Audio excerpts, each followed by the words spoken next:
এই ওমরে ফারুক রাদিয়াল্লাহু তাআলা আনহু শেষ নামাজ ফজরের নামাজের সময়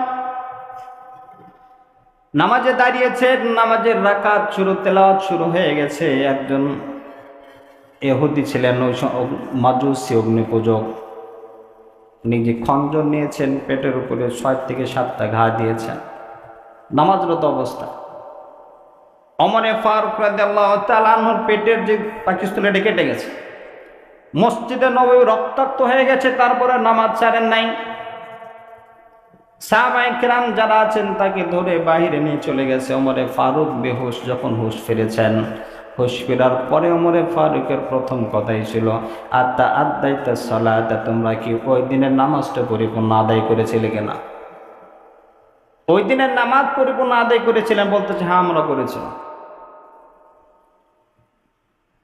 নিজেকে যদি মুসলমান বলি, আমার ব্যক্তি জীবনে কোরআনের সংবিধানের বিকল্প কোনো রাস্তা নাই। হযরতে আয়েশা সিদ্দিকা রাদিয়াল্লাহু তাআলা আনহা বলেন,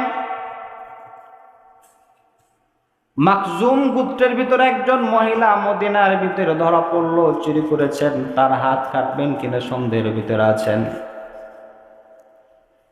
কুরাইশ গোত্রের মানুষ যারা, এরা চিন্তা করলো মাখজুম গোত্র তো আমাদের মিত্র হয়, তারপরেও নারী চুরি করেছে, চুরি করলে ইসলামের বিধান হলো আস-সারিক ওয়াস-সারিকাতু ফাকতাউ আইদাহুমা হাদা নাকালা মিনাল্লাহ। চুন্নি এবং চোর যদি চুরিকৃত অবস্থায় ধরা পড়ে, ধরা পড়ার পর তার ইসলামের বিধান হলো হাত কেটে দাও। এই বিধানটা দিয়েছেন কে? আল্লাহ তাআলা দিয়েছেন। আজকে যদি চুরি করার পরে একটা দিন যদি এই আইনটা বাস্তবায়ন হয়, যদি হয়, বিশেষ করে মানিকগঞ্জের, বাংলাদেশের যে কোনো জায়গাতে চৌরাস্তার একজন চুরি করেছে, হাত কেটে দাও, হাত কেটে ঝুলায় রাখো, এই দেশে বাকি যারা সমস্ত চোর ভালো হয়ে যাবে, ঠিক কিনা? আমাদের এটা নাই। হাজার হাজার কোটি টাকা দেশ থেকে পাচার করে অন্য জায়গায় চুরি করে নিয়ে যাচ্ছে, তাদের কোনো খবর নাই, ছাড় ডাকছে আমরা, তাদের বিচার তাদের নাই। যার কারণে তো যত করছে, চুরি বাড়তেইছে। এই চোর ডাকাতি থেকে মুক্তির একটাই মাত্র রাস্তার কোরআনের বিরোধী কোনো পথ নাই। কোরআন মানলে, হাদিস মানলে তখন এই দেশে শান্তি আসবে, ওর বিকল্প কোনো রাস্তা পাবেন না। মানুষের যত নিজের বানানো সংবিধান, এটাতে কোনোদিন শান্তি আসতে পারে না, এটাতে শান্তি আসবে না। আপনি যেই চিন্তা ভাবনায় করছেন, আর একজনের যেটা সমস্যা হয়ে দাঁড়াবে। কিন্তু আল্লাহ তাআলা যে বিধান দিয়েছেন, একজন চুরি করেছে তার হাত কেটে দাও, কেটে রাস্তার পর টানায় রাখো, দেখবেন বাকি চোর যারা সাবধান হয়ে যাবে। আল্লাহ তাআলা আমাদের বাংলাদেশ থেকে আগামী সময়ে যেন এরকম শাসন কায়েম করতে পারে, সবাই বলেন আমিন। সবাই চেষ্টা করা। মাখজুম গোত্রের নারী চুরি করেছে, কুরাইশ গোত্রের যারা আছে উপরস্থ, এরা চিন্তা করছে হাত কেটে দিয়ে, কে বলছে না না, যেহেতু কাটার কথা আছে আঙ্গুল কেটে দাও, অল্প করে যান। কিন্তু কি করবে, দ্বিধার ভিতরে আছেন। ফাইসালা দিবেন মুহাম্মদ আরবি সাল্লাল্লাহু আলাইহি সাল্লাতু ওয়াসসালাম।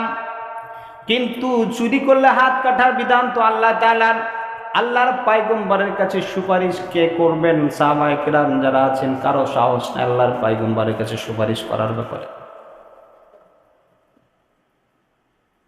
সুপারিশ করবেন আল্লাহ রাসূলের কাছে, এই সাহস কারোরই নাই। সকলেই পরামর্শে বসছে আল্লাহর পয়গম্বরকে কি সুপারিশ করা যায়, কে করবে, কোন ব্যাপারে সুপারিশ করবে? মাখজুম গোত্রের নারী, যিনি সম্ভ্রান্ত একটা বংশের নারী, চুরি করে ধরা পড়েছে, আর হাত কাটবো কি কাটবো না, বা অল্প করে ছেড়ে দেওয়া যায় কিনা, অথবা মাফ করে দেওয়া যায় কিনা, এই ব্যাপারে সুপারিশ করার কথা। কোনো সাহাবা কেরাম যারা আছেন ওই সময় কারো সাহস নাই। পরামর্শ করে বললো আল্লাহর পয়গম্বরের সবচেয়ে প্রিয় সাহাবী কাছে, একে আব্দুল্লাহ বিন যায়েদ রাদিয়াল্লাহু তাআলা, একে বলতেছে একে পাঠানো হোক। ইনি যেহেতু আল্লাহর পয়গম্বরের কাছে, ইনি ঘাড়ে চড়ে, আল্লাহ রাসূল খুব আদর করে, এর যদি মাধ্যমে যদি সুপারিশ করা যায়, হয়তো আল্লাহর পয়গম্বর ছাড় দেবেন।